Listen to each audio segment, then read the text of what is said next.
Canada is a world leader when it comes to critical minerals, and America wants in. Washington has just bought stakes in two BC-based critical mineral companies, sending their stocks soaring.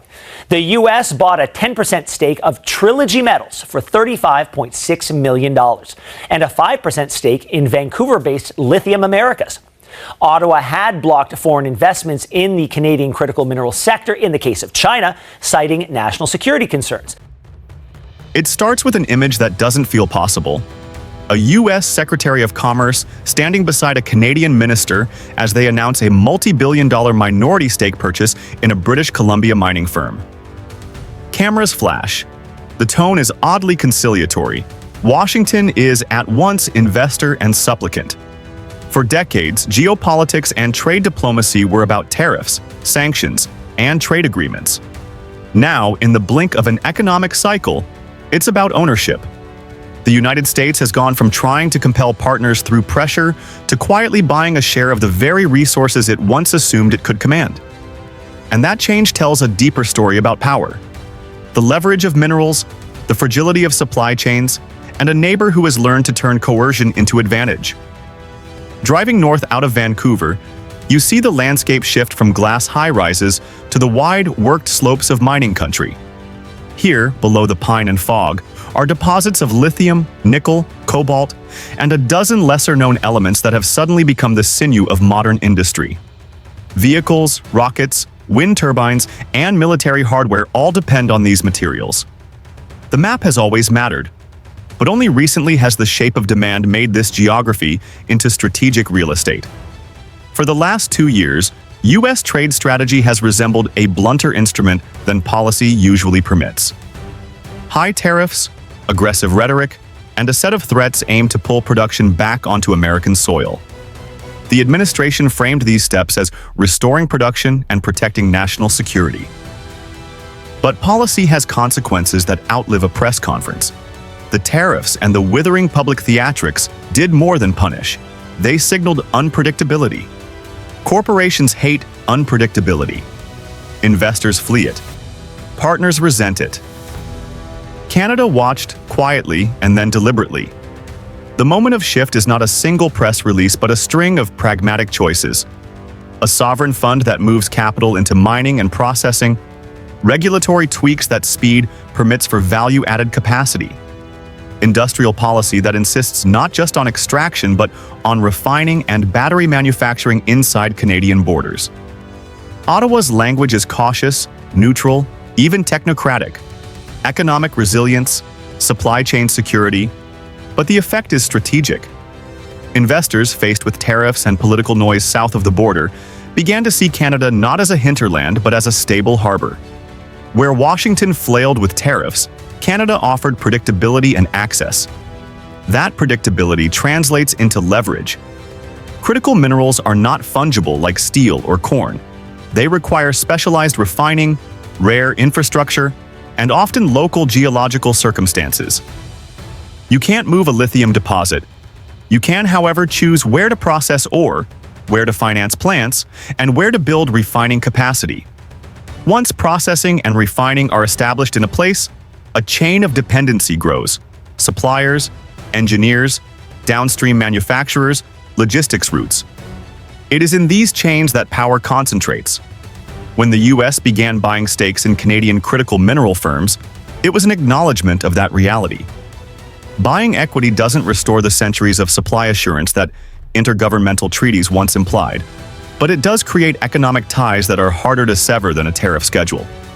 Investment interests lap at both sides of a border. The political calculus becomes messier. For Canada, the bargain is straightforward. Accept investment, insist on domestic value added, and use the new industrial footprint as a bargaining chip. For the U.S., the purchase is an act of containment and a tacit recognition that coercion alone can't secure raw materials. The stakes are not abstract. Under the hood of modern defense systems and clean energy technologies lie elements like lithium, nickel, cobalt, neodymium, germanium, and tantalum. Some of these have specialized refining processes that are concentrated in a handful of firms or countries. When a nation controls refining capacity, it can throttle the production of entire classes of goods, whether for economic leverage or political pressure. For the U.S., which has outsourced much of its upstream processing and manufacturing in the last few decades, that concentration created strategic vulnerability. The narrative arc that led here winds through a number of moments that, in aggregate, changed perceptions. There were tariff announcements and trade fights aimed at protecting domestic industry. There were high-profile incidents, immigration enforcement actions, workplace raids, publicized regulatory disputes that produced headlines and long memories in boardrooms worldwide. Business leaders began to ask, if trusted partners can be treated as political targets, where should we locate essential operations? The answer was increasingly Canada. A practical example, the EV supply chain. Batteries require lithium and graphite, casings and wiring demand nickel and copper.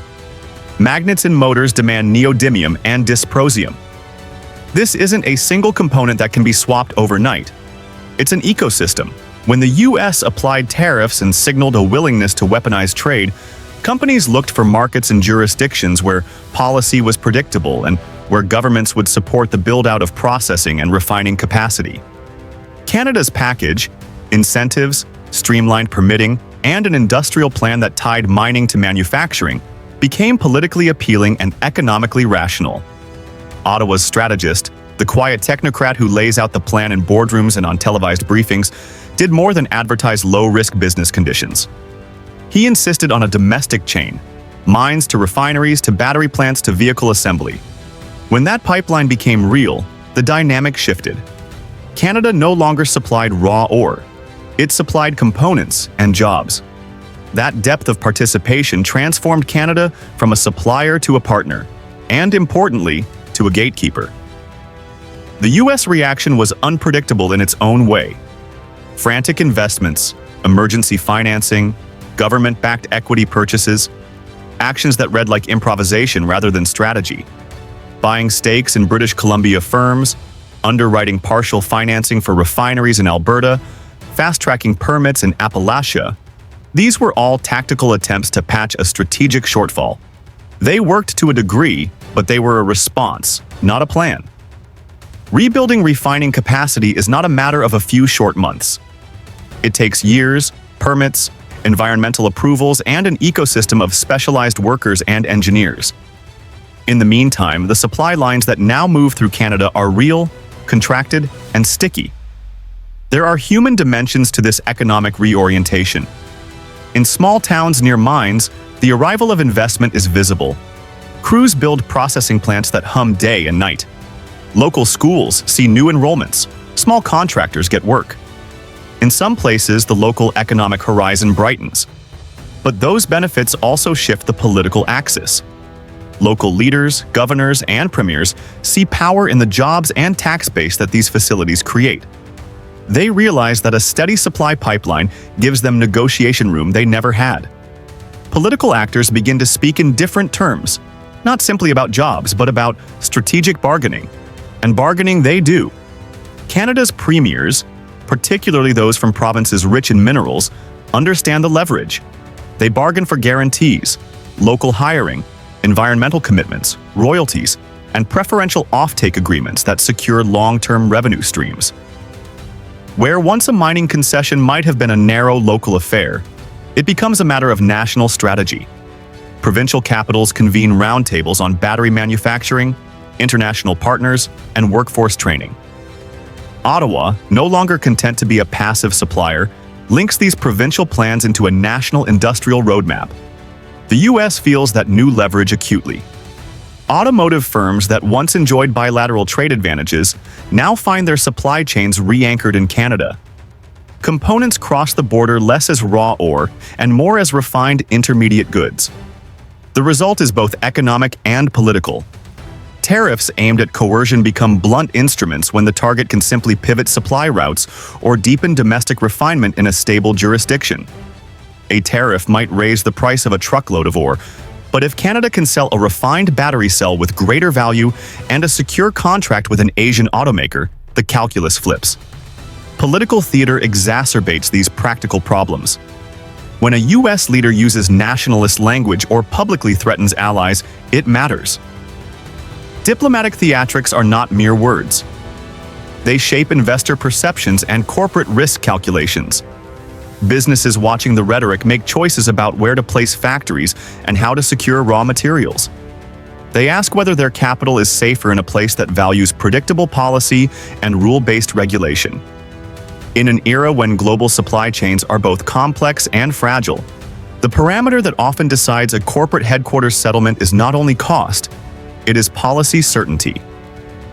That certainty has been Canada's quiet product. The government's industrial plan reads as an exercise in predictable governance.